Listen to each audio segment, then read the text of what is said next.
وأنا أحثكم أيها الإخوة على الدعاء دائما واللجوء إلى الله سبحانه وتعالى بأن يدمر الله أعداء المسلمين أيا كان.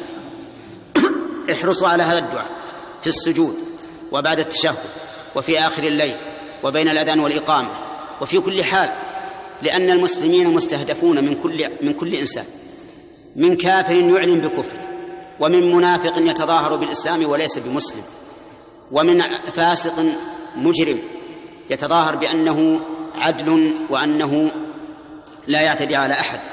المهم أن أعداء الإسلام كثيرون، فالواجب علينا في مثل هذه الأزمات وهذه المضايقات أن نلجأ إلى الله عز وجل بالدعاء، والدعاء سلاح المؤمنين، ولا أنفع من الدعاء أبدا.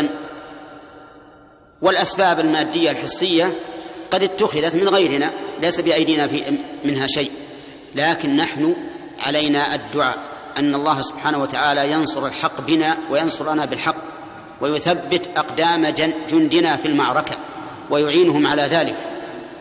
ونسأل الله تعالى أن يعجل بالعقوبة لمن أراد بالمسلمين سوءا وشرا، وأعداء المسلمين الذين يريدون السوء والشر كثيرون.